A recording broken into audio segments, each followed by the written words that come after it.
Welcome to another episode of Holistic Health Habits, where we delve into the world of natural and holistic living. I'm your host, Surani Fernando, and today we have a special guest joining us, Dr. Eduardo Corassa.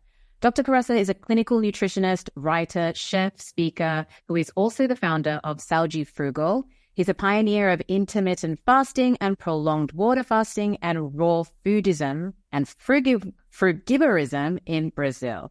Dr. Corassa has a wealth of experience in promoting a raw and vegetarian diet, and he's here to share his insights on achieving optimal health through natural means. Welcome, Dr. Corassa. Thanks for joining the podcast. It's my pleasure. I'm glad and also thankful of the invitation so I can share a little bit more of my work. Great. Yeah, I'm really excited to dive into this discussion. Just to start us off, you've got a really interesting background. Can you tell us a little bit about yourself, your background, both, personal and professional, and, how you ended up in the world of nutrition and holistic health? Yeah, it's quite funny because I was a really, really, really sick child. But when I was 17, I became one of the best Counter-Strike players in the world. I was traveling the whole world to compete in a computer game, a shooting computer game that was like really famous, and it's still famous now. And we used to travel to Korea, United States, Europe, and like a lot of places. And with that, being 17 years old, making somewhat a good money to travel the world and shoot people on the head in a video game, we didn't have too much, information about life or perspective on life and how should I take care of my body so I could influence my work, my gaming performance. So I started to smoke, drink, and, eat, do everything wrong, from junk food to smoking, drinking, partying. So my health deteriorated really, really fast. And then I started looking for answers because I was really sick. But worse than that for me back then was to not be able to play as well as I could. So I was losing my spot on the team. And that made me run to make it better, right? So with that said, I was, somewhat lost. Where should I find the answers? And then I started we had a coach that was a hockey player before, and so he emphasized nutrition and exercise for playing better video games. And I was like, video games? So I made the connection, and I started exercising and eating better according to what I knew back then. And I improved a lot my gaming. So because when I started playing, I was eating at home rice and beans. I wasn't traveling the whole world. So in the start of my gaming career, I was just eating rice, beans, and some meat at home, sleeping early, having a normal, more healthy life. But I didn't realize the connection with it. So I was lean and fit. So when I started to get bad on the game, I was weighing 100 kilos, 220 pounds, something like that. Okay. So I was all made sense. And I went to a lot of medical doctors so I could heal myself from my back pain because I got somewhat better habits, but I was still having a lot of symptoms. And I went to a lot of medical doctors, and they were all obese, looking sick. And I was like, this doesn't make any sense because if they're not healthy, how they're going to teach me about health? They're fatter than me. Right. So I knew I need to make changes. And I had 2 surgeries scheduled, one for my nose, one for my back. I had several health issues, several, but I you get used to it. Everybody around you also are a little bit sick, so you end up getting used to it. And then I stumbled upon at the internet raw food diets, and I type on Google, and people saying I cure cancer, cure heart disease, cure diabetes. I am better at sports. I can think better. And I was like, yeah, I already tried all kinds of allopathic medicine, all kinds of naturopathic medicine, but I didn't try to eat and live more like animals do. I'm more this makes sense. And I started looking into the vegan diet and the scientific benefits of it. I felt yeah, let's make it a try. Like at the same day, at the same moment when I found this information, after like half an hour reading, I went downstairs because I came back to live with my parents, and I was 22 back then. And I said like, okay, so don't cook for me because I'm not eating cooked food anymore ever. And then it started a long journey. So where I am right now, almost 18 years ago, 18 years afterwards, that is, I've realized that health is produced by healthful living. And the healthier I live, the healthier I am. So the more slow I age and the better I age, the better I have more functionality. So you want to be more beautiful, you eat better. You live better. You want to be more intelligent, you live better. You want to be more coordinated and more fit and more fast in sports or strong, you take care of yourself better. It's that simple, So people just don't realize it, but if we take better care of ourselves, disease doesn't happen. For 18 years now, I haven't had one sick day. Even a sore throat, not even, like fever or any kind of symptoms whatsoever. And I was the sickest of the sick child I could imagine. And nowadays I'm one of the fittest and for sure the healthiest person I know, like in my circle of people. For sure, I know raw fooders that are longer than me and, maybe even healthier than me because my past was so bad. But yeah. I was so glad. And most people maybe don't know me because here in Brazil, a lot of people know me. But I have been living on raw foods for 18 years and have done several water fasts. The longest was 40-day water fast, 39-day water fast 2 years ago.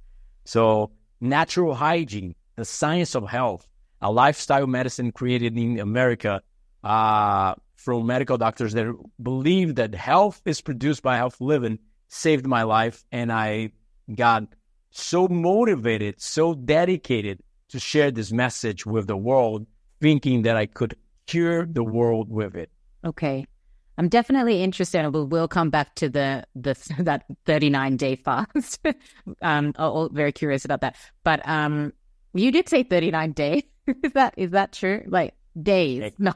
Okay. Exactly. Days. Okay. 39 days without. I have heard of like long. I think the longest I heard was something like 28 or something like that. But I just wanted, before we get into that, I wanted to understand like what Saúde Frugal means, what it stands for, and what you offer under that umbrella. Saúde Frugal, the name of my company that I created, it means, saúde means health. Frugal means from frugality, from the Greek word that means simplicity and also fruits. So because we are frugivorous animals, that means like only anthropoid primates, the animals that share 99 or 98.5 of our DNA, have these opposable thumbs, the capacity of see the full spectrum of colors, the capacity to sense the sweet taste, and walk on two legs. If you walk on two legs and have these other capacities, you are an anthropoid primate. And our biology classifies us as frugivorous animals that are made primarily for fruits and vegetables. Doesn't mean we cannot eat meat, we cannot eat a lot of other stuff, but we are made to eat primarily fruits and vegetables. And with that being said, you can take a look, for example, get a cat and put like a salmon on his front and put like a mango. See what the cat will eat. And then put a human being in front of a rabbit and an apple. If he eats the rabbit and plays with the apple, you know his diet.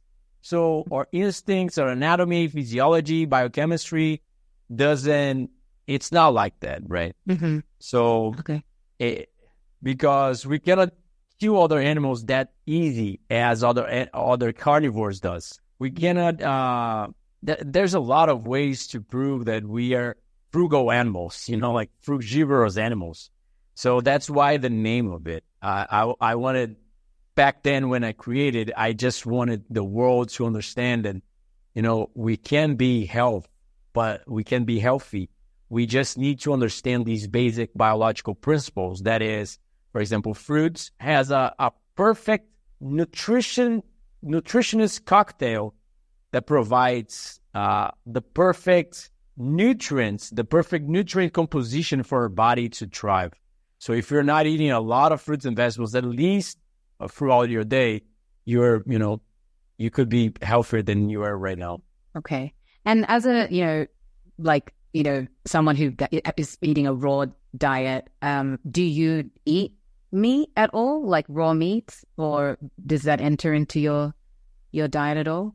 Yeah, for sure you can be a raw foodist without being vegan, but it takes a somewhat effort, don't you think? Like eating, because it's different when you just buy the piece of meat than when you just eat when you eat when you eat in its natural state, like when you get a rabbit on your hands and kill it with your mouth and start chewing on the bones and the skin, and you eat the organs, you eat the brain.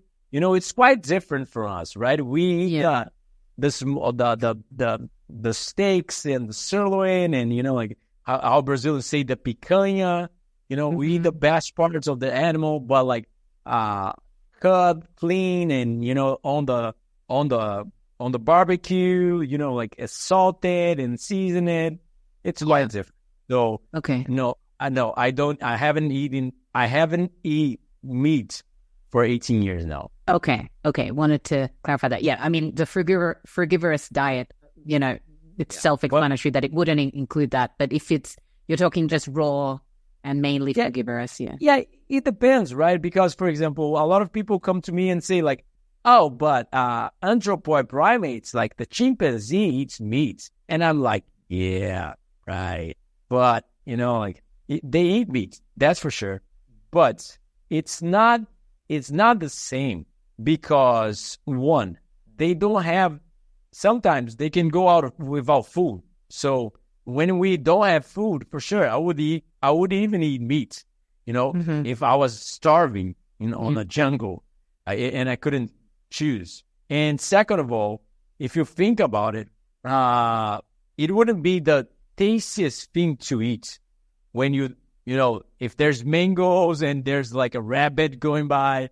The mango is sweet, the mango is easy to eat, the mango doesn't attack you back, the mango, it draw your senses, it attracts your senses, because the smell, the taste, the colors, it's all part of the process of, eating something. And for sure, meat doesn't appeal to us in its natural state. Right. You have to, right. It's an acquired taste and acquired habit. Yeah. That's for sure. I mean, yeah, but even when I think of the meat that I would eat that is raw, like in terms of, fish, tuna and salmon, but they're also prepared, like you're eating the best cut of that. And exactly. And I don't say I'm not like a hypocrite. I used to eat sushi and I used to love it, even without soy sauce, but if you get it would be hard to get the fish. And when you get the fish, it would be hard to, skin it and, take the bones out and take the flesh, it's not the easiest and not the most pleasurable thing to do. That's for sure. Yeah. And what would you say, because I know like a lot of people have their theories, the frugivorous, there's the carnivore diet, there's the vegan, vegetarian, pescatarian, with the nutrient part of it, like let's say just the macronutrients, which the protein, the carbohydrates, the fats, the balance of that, what you need in your body, and amino acids that people say. I mean, you're hearing more people saying now that you can get that better from a varied diet, which includes meat and vegetables and fruits and things like that. But if you're sticking to one, like the frugivorous diet, how do you get all of the things that apparently we need? I have been studying nutrition for almost 18 years now. It's almost a decade, right? Almost 2 decades. I went to nutrition university. I went to, courses abroad in Brazil. I have read, hundreds of books and maybe thousands of scientific articles during all these times, this long. And for sure, you hear a lot around, but we don't even need to go into the science of nutrition because I always can present a lot of scientific articles. But we can take a look at our past. We are primates, and that's for sure. Like, or we came from the rib of Adam and Eve, or we are descendants from primates. There's just two perspectives out there, right? So I'm a man of science. So I'm not I don't have the theological perspective of Garden of Eden, but still, if you take a look back, even to the Garden of Eden of the Bible, or if you take a look back in science, we came out of the jungles of Africa. That's like a no-brainer in science. That there's no question around it. And during that time, for 8 million of years, we didn't have how to cook it, how to develop a stove, pans, pots, forks and knives and spoons and salts and, seasoning. So what would you eat if you were naked in the middle of Africa, in an African jungle? You eat like a primate. Like why primates eat primarily fruits and vegetables? Because that's what they can eat, and that's because what that attract them. Mm-hmm. So if you take a look, our anatomy, physiology, and biochemistry is all adapted for pursuing fruits and processing fruits. So with that being said, and in history, you can take a look at several science. It will show that we were frugivorous animals for millions of years until the last ice age. The last ice age got the globe all frozen. Fruits and vegetables didn't grow anymore. And what happened? We start cooking food for our survival.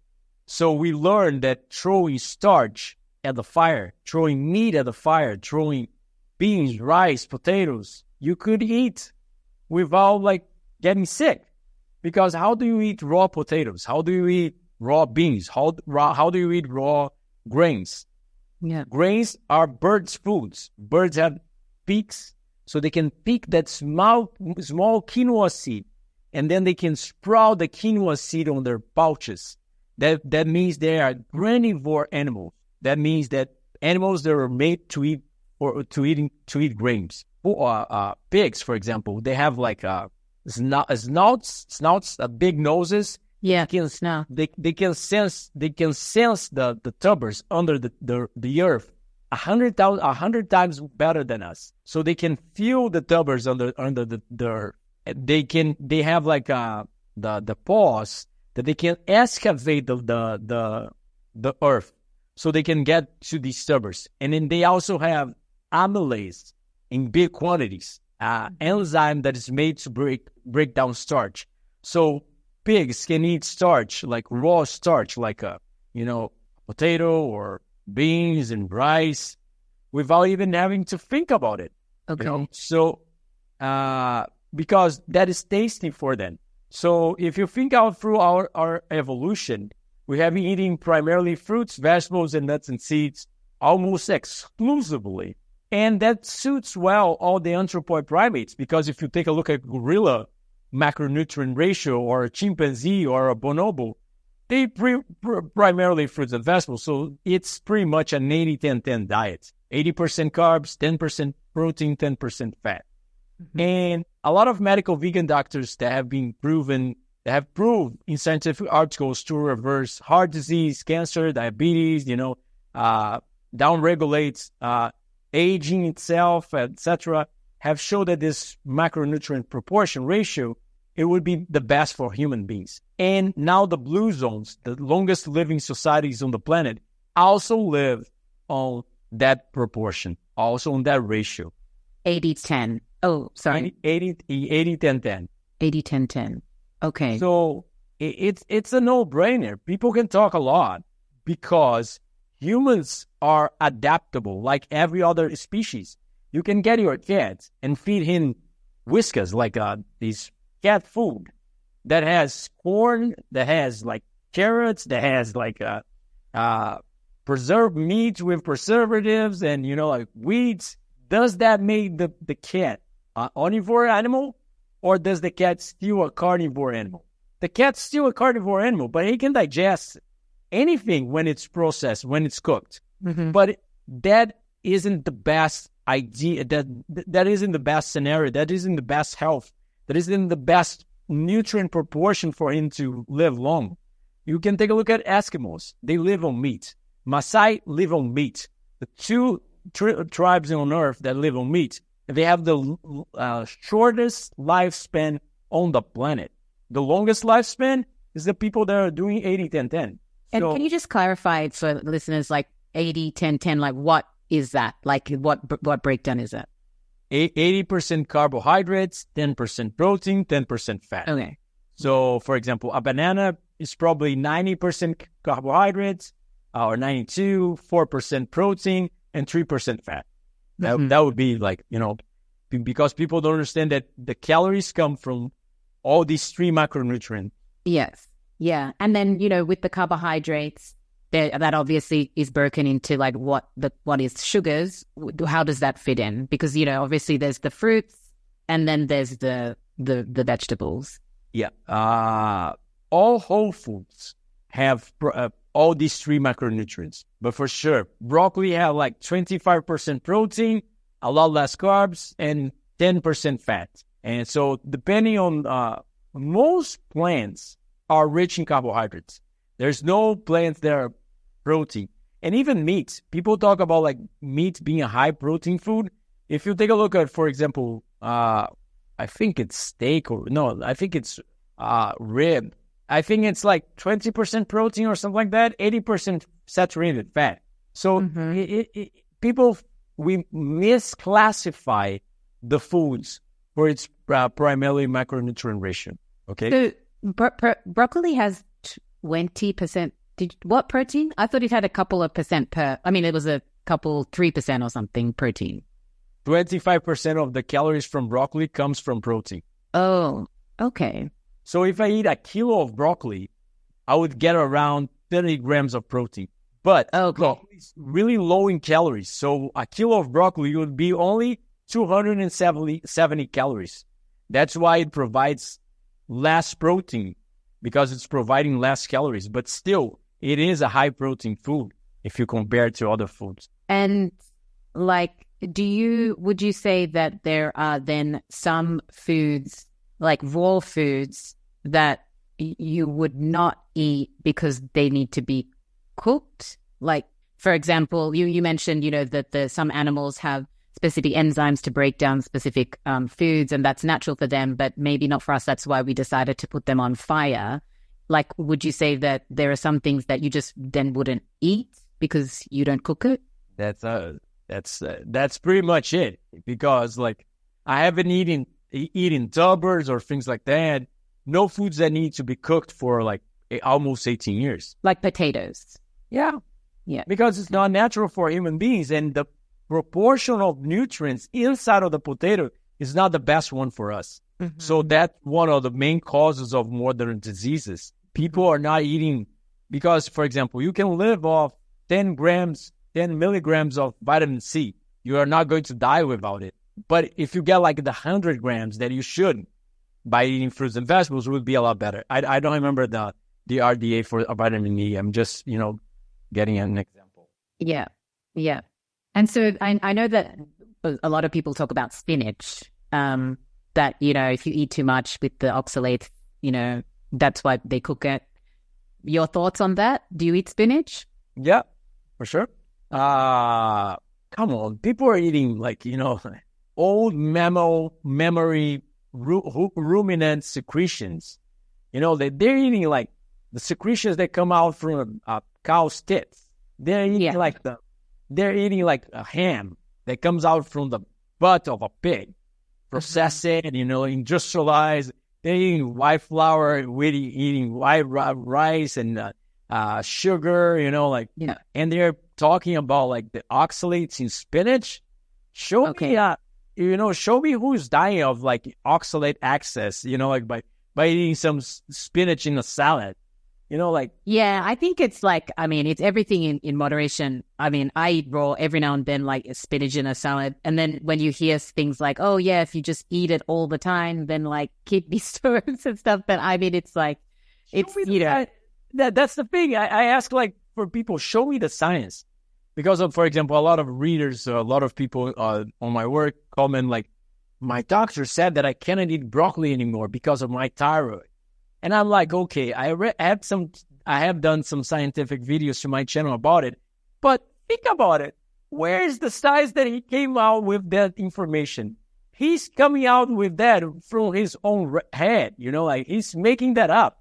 Mm-hmm. That is not science. He heard somebody that got a wrong concept about something, and he's just perpetuating without showing scientific data. So it's just his opinion. And what's your opinion? Like it's the least kind of evidence you can have is the opinion of somebody. Yeah. I mean, there's so much stuff out there. And I think for the average person, like someone listening that's trying to navigate everything, it can be like, the wild west, like trying to navigate, oh, you should do this, you should do that. Like you need this if you want this result And I mean, I've said this to say this to everyone that, no, whatever the diet, the thing that is the common denominator is like no one agrees on eating processed food. Like it's more like a focus on whole food. But then, you go into some different theories. And, what you were saying before about like going back to the ancestors, before the Ice Age, playing devil's advocate, a lot of people would say, certain life expectancies. You did mention the blue zone, and I think that's a good example to say, like, tell us a little bit more about that with the diet, with life and the life expectancy. It's like, for sure, we can talk about data on life expectancy back then because we don't have it. It's all speculation. People are talking about like early past life expectancy was short, but for sure they were being killed by by a lion in the middle of the jungle. They were not like dying from heart disease, cancer, or diabetes.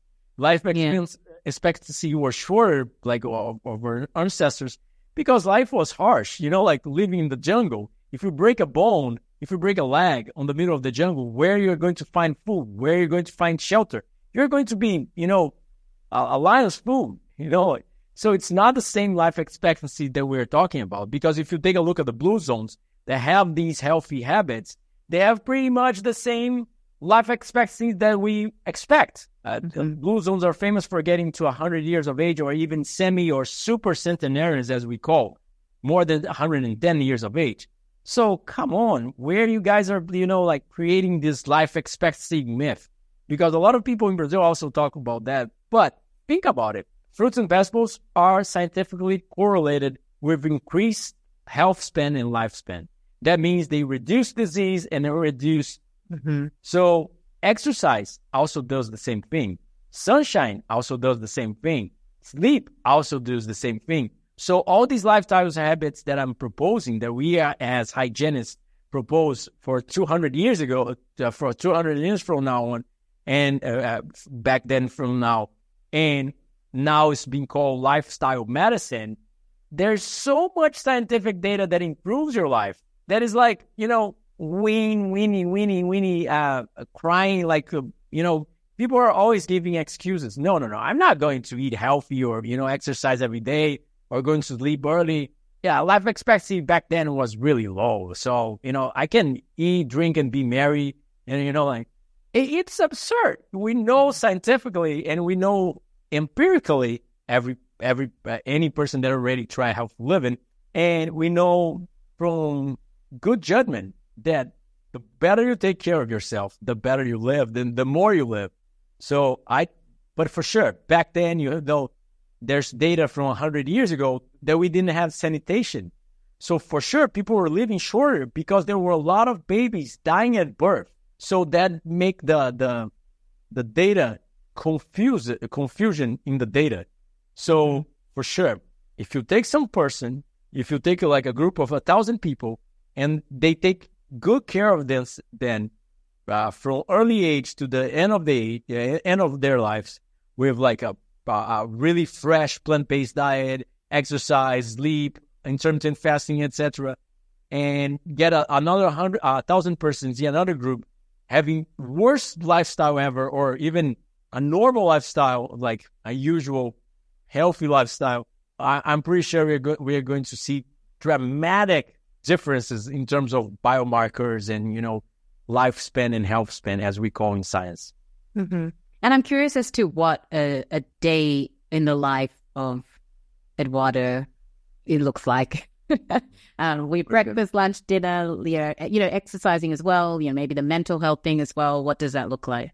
That's pretty cool, because hygienists were visionaries. Back then, they suggested a lot of stuff 200 years ago, and now we're actually proving it. So if you think about it, our ancestors didn't eat pretty frequently. Okay, so that is pretty much like there's no way around. You have to do intermittent fasting a lot of times in nature, because there's not as much food around. Mm-hmm. So I wake up around 5 a.m. I fast until noon, and then I go out to exercise around 10:30, 11. I exercise until noon, noon:30, and then I have lunch. I have really huge lunch of fruits and maybe some nuts in the end. So today I had persimmons, I had papaya, I had tangerines, and I had guavas.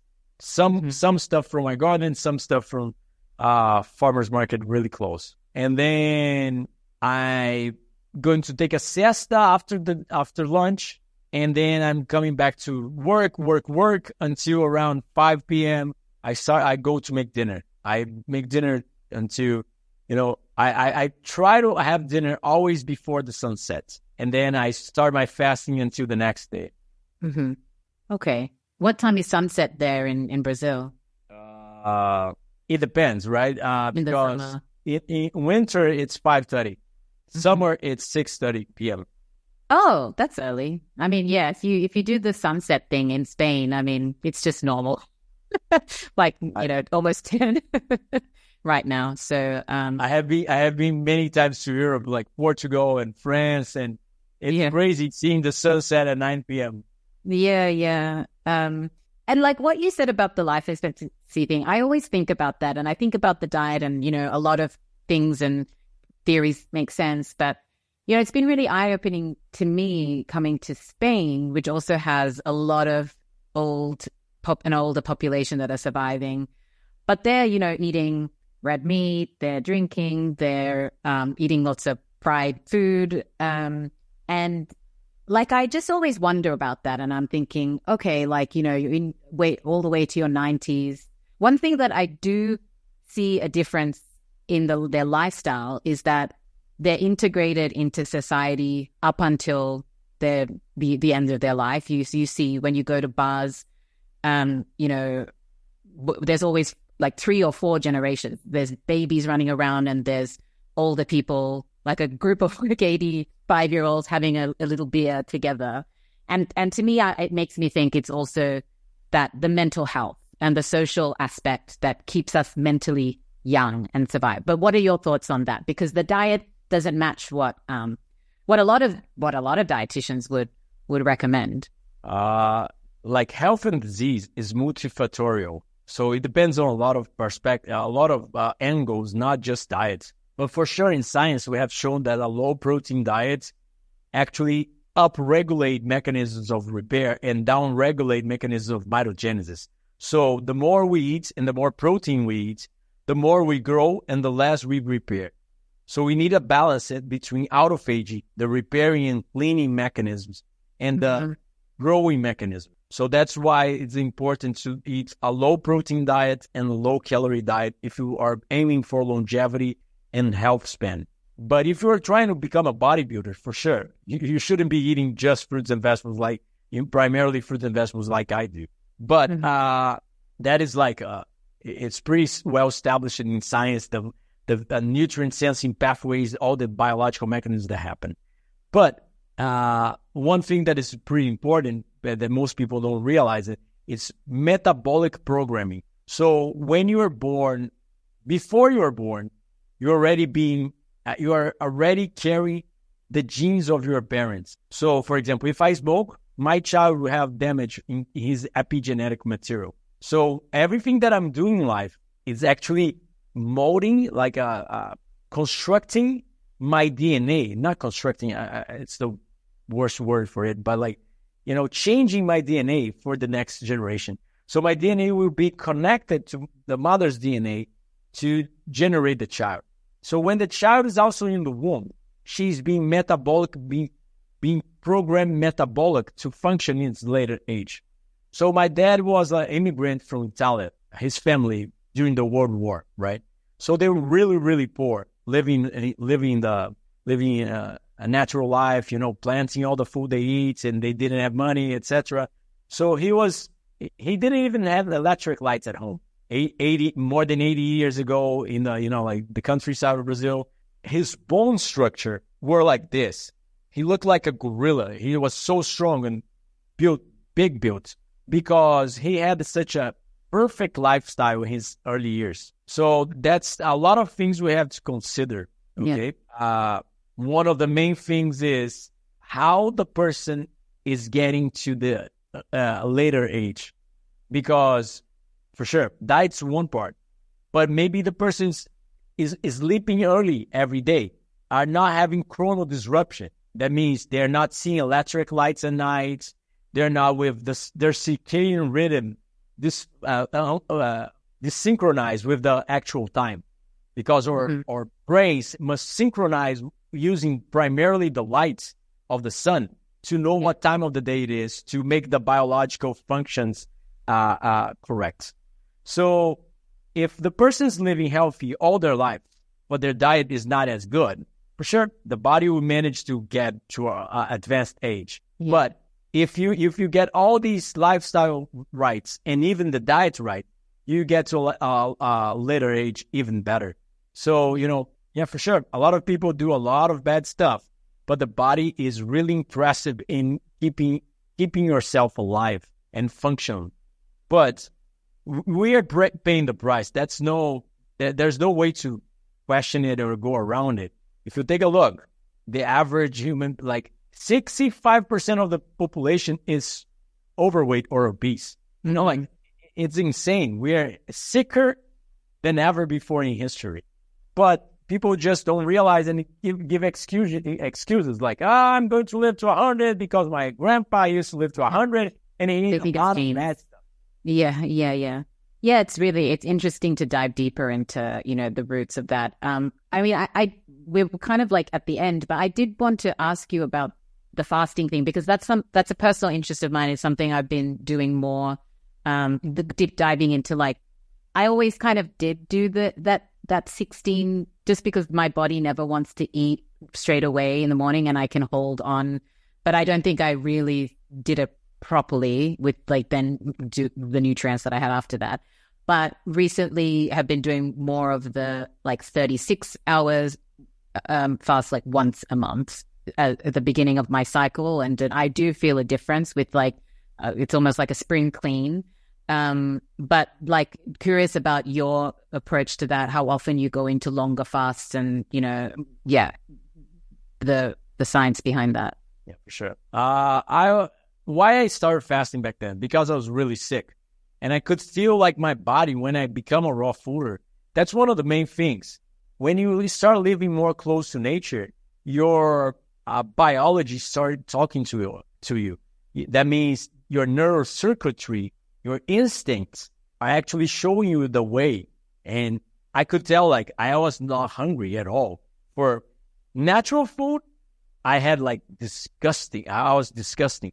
But for industrialized food, for sure, I would feel like it. So when I saw that I was not truly hungry, but I was pathologically hungry, I had an appetite instead of hunger, I knew I needed to fast. And I started reading the science behind it, and even the best person I can recommend back in the days is Herbert Shelton. Dr. Herbert Shelton was the biggest fasting supervisor in the whole world. He supervised more than 40,000 water fasts. And then if I can And a water fast is where you don't drink the water, or you do drink the water?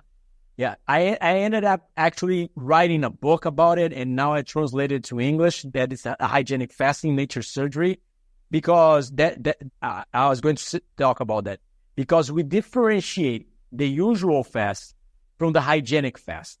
Why? Because the hygienic fast is nature's fast, is the optimal way to fast, and that's I'm pretty sure of it. It's the way animals would fast in nature. So for sure, hygienic fast is a water-only fasting. No calories whatsoever, no coffee, no tea, or nothing like that. It's just water fasting, but with the 4 stages of rest. That is mental rest, sensorial rest, psychological rest, sensory rest, physiological rest, and physical rest. So it's not just about fasting. It's about, like, if you sleep late, you are throwing out of sync your autophagy mechanism. So for autophagy to happen, the process of fasting, of rebuilding and repairing, recycling, you need to sleep properly. So a lot of people try to fast without sleeping, and it's quite absurd. What about, like, the exercise, like doing a little bit of exercise before breaking the fast? If it's a water fast, I wouldn't recommend it. If it's intermittent fasting like we do every day, that's for sure. I always exercise and then eat, never the opposite. Yeah. Very, very interesting. Well, this has been super interesting, given me a lot of food for thought, especially, talking to different people, different nutritionists. It'd be amazing to have, like, you and a bunch of other nutritionists, obviously with different practices, discussing together. That would be super cool. Maybe we can do that one day. But yeah, do you have anything else you wanted to add, like any final words for our listeners, if you're, like, number one practical tip, if we had to take anything away from this conversation, especially to start off in a journey to adopting some more of the principles that we've talked about in this podcast? For sure. It would be a pleasure to make another podcast with you. I'm glad for the invitation. I'm pretty sure I can contribute to a lot of other topics, because I have a scientific book on diabetes. I have a scientific book on cancer. I have a book that is called the Diets of Eden. I have made an incredible research, really deep research on the science on focusing on health, right? So, although it sounds pretty hard or harsh, or out of the norm, extreme, exactly. extreme lifestyle. Yeah. It is the truth.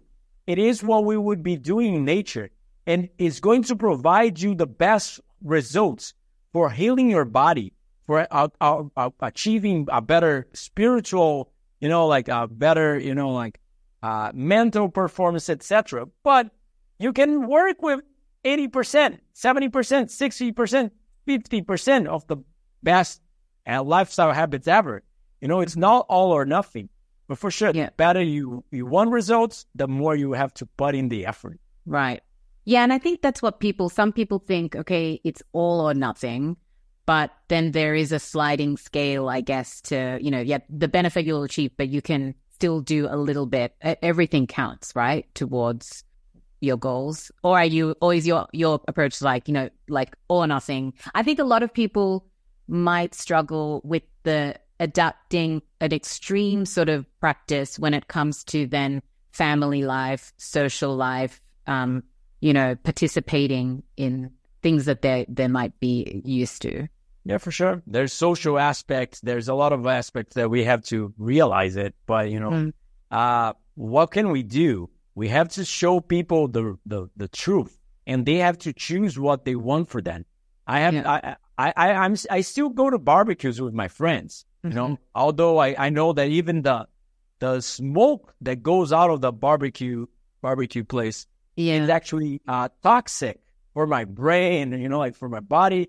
I'm there because socialization is also important, but I don't eat the food that they eat, but I'm there to socialize and to interact, because being lonely is worse than being obese for chronic diseases, according to studies. Wow. Yeah. I could see that. I can see that for sure. Well, thank you so much, Dr. Corassa. It was a pleasure having you on. I'm sure our listeners have gained valuable and new insights, in the world of holistic nutrition, and they might be able to implement some of your tips in their daily routines. For those who want to learn more about Dr. Corassa's work, be sure to visit his website at saljifrugal.com.br, which will be in the show notes. And don't forget to subscribe to Holistic Health Habits for more thought-provoking episodes. Until next time, I'm Surani Fernando. Take care and stay healthy.